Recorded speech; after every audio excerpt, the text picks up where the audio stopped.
तरीका है जो आपने पहले किया, जो दादा परदादों की, जो वो भी तो वो कैसे जाएगी, और जो सेपरेट इंडिपेंडेंट प्रॉपर्टी उसने खुद एक्वायर की, वो कैसे दो प्रॉपर्टी एंसेस्टर और इंडिपेंडेंट।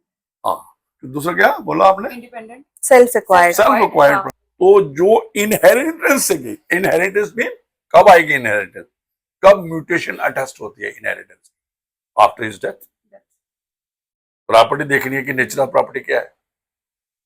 अगर तो कोपार्सनरी जो आप बोलते हो, या दूसरी है वो मतलब जो चार पीढ़ी से आम आदमी को समझाने के लिए कि दादा परदादा नाट उसकी सेल्फ एक्वायर्ड है।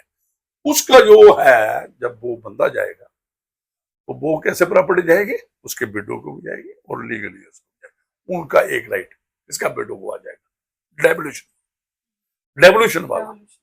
तो जो दूसरा है जो उसके लीगल हीरो होंगे, जो एक है, तो जब ए इंडिपेंडेंट है तो खुद मरता है, तो जो उसके होंगे जो क्लास 1 है उनमें जाएंगे।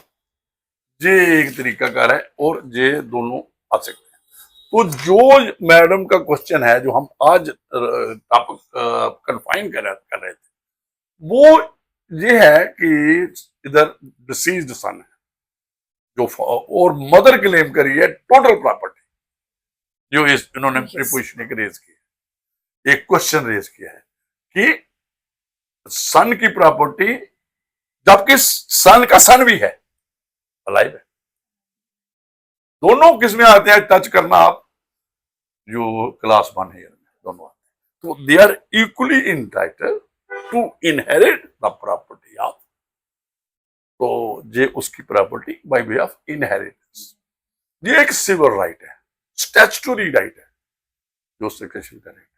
तो जो दूसरी बात है कि भाई कोई लिख के दे दिया माँ ने, दैट इज कन्फाइंड टू जो उसके मेंटेनेंस का है, कस्टडी का है, जो परमानेंट एलिमेंट नहीं है, जहां वो गार्डियनशिप के related, there is a difference between guardianship और जो इनहेरिटेंस है। एक होता है कि उसको पालना, वो 18 ईयर्स के बाद अगर आप दूसरी साइड पे चलो तो वो उसका कोई, लेकिन राइट ऑफ इनहेरिटेंस थोड़ी अफेक्ट होगा। That is the independent right. वो अगर वो बूढ़ा भी हो जाएगा तो अगर उसकी बाप की प्रॉपर्टी है वो लेगा जब कभी भी हो, बाप की हो दादे की हो। मैंने कहा जब उसकी डेथ होगी राइट ऑफ इनहेरिटेंस है, और दादे की है तो हाँ, यही पॉइंट था, डेथ होगी तो कॉज ऑफ एक्शन अराइज हुआ ना। बिल्कुल, वो तो है। सो बहस यहाँ चल रही है, बहस की नहीं, ये इंजॉय कर रहे हैं प्रॉपर्टी जो इनको दिया एलिमेंट थोड़ी होती है। देखिए प्रॉपर्टी का आता है, इंजॉय पोजेशन थोड़ा है। देखिए एक और मैं बता दूं, इंजॉय सर, यहाँ मैं वो एलिमनी प्रॉपर्टी की बात कर रही हूँ कि एलिमनी जो आपको दी, आप तब तक इंजॉय कर रहे हो, you have not raised a single question, but once alimony survival के लिए, सर्वाइवल, वो अदरवाइज नहीं देनी थी। अगर बाप होता तो, अगर दोनों माँ बाप कटे रहते थे तब तक वो उसका में नहीं खाना देते, पढ़ाते हैं बच्चे को, तो उसको क्या, तेरे को हमने पढ़ाया था, देखो दादे की प्रॉपर्टी नहीं देनी, तेरे को हमने प्रॉपर्टी नहीं देनी, तेरे को पढ़ाया था। ऐसे थोड़ा मैं सीधा सिंपलीफाई कर रहा हूँ चीजें।